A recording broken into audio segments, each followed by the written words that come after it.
are now reconnected. But authorities warn it could take weeks to fully restore. Monday saw carnage in the Spanish capital. No traffic lights at this roundabout makes for an almost lawless scene as cars and pedestrians navigate the disorder. It's a picture replicated across the country and in Portugal too. Both nations were entirely cut off from power.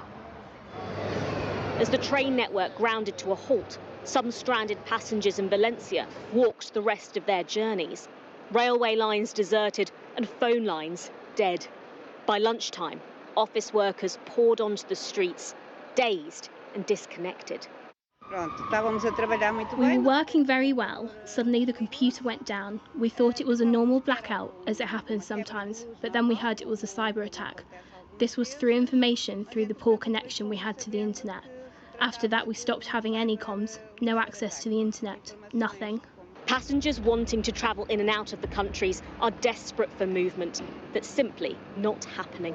Flights in and out are either severely delayed or cancelled. Here at Madrid Airport and Barcelona too are running off emergency contingency generators.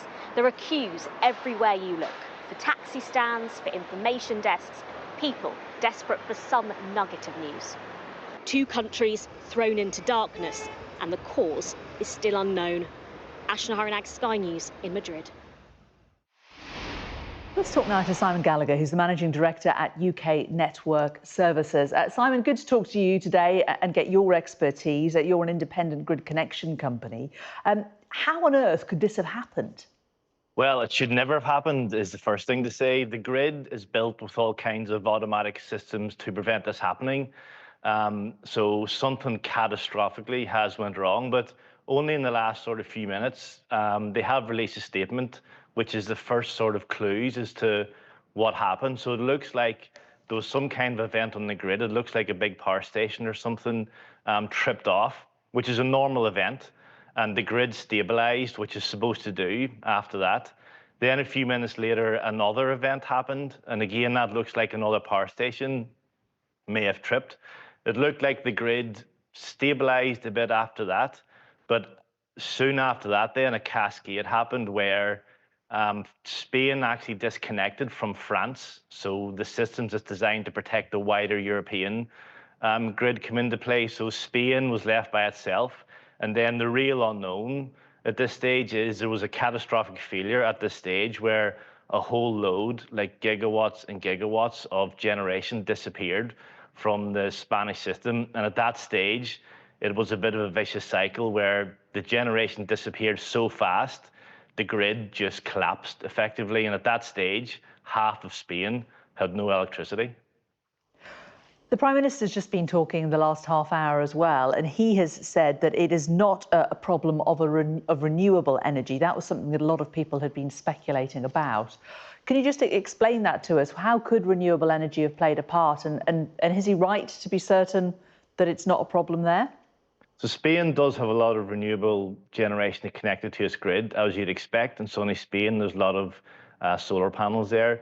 And it is true to say that the more renewables we add to the grid, the harder it is to manage. So in years gone by, we had huge, big power stations connected to the grid, and they physically had big rotating machines that was synchronized to our grid. And that mass turning was a good thing because when something happened to the grid, those big physical machines kept spinning. Their inertia rode through the faults.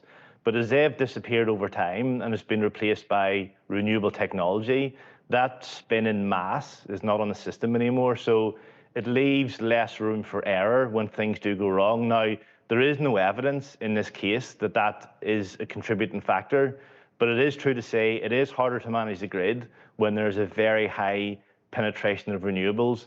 But like I said, we don't know here if that is the case. The Prime Minister's also said that the cyber defence authorities are examining the digital records of the grid operator. They have also said, the energy company said they don't think it's a cyber attack, but do you think it's sensible to rule that out yet? I don't think we can rule it out.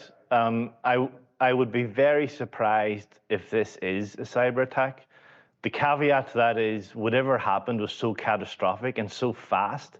I mean, they lost all their generation within a period of 5 seconds, which is instant in grid terms. So something bad has went wrong, but just because the grids genuinely are so secure nowadays in terms of cyber defences and things the government have done Europe-wide, I don't think it is that, but we definitely cannot rule it out.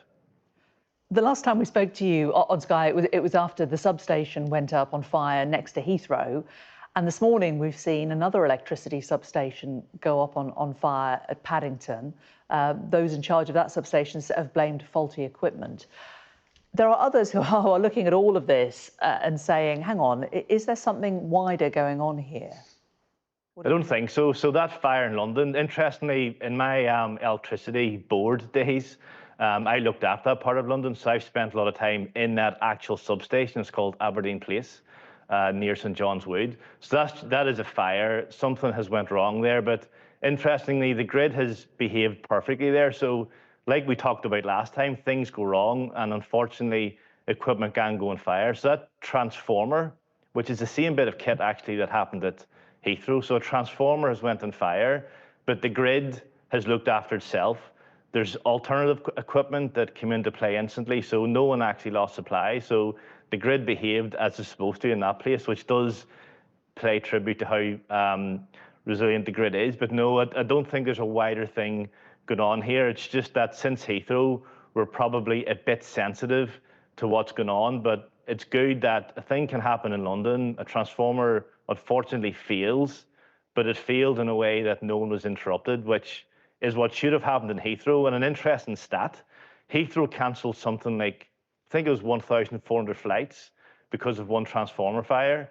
Spain, I think, have cancelled less than 100 flights, and half that country had no electricity. So the Heathrow report's actually due next week. It'll be interesting to see what they say about resilience whenever Spain's airports can manage without any electricity at all. Yeah, it's really different, isn't it? Simon Gallagher, really good to talk to you, and we maybe talk to you again next week when we get the Heathrow report. Thanks very much. Thank you. Now, as we've been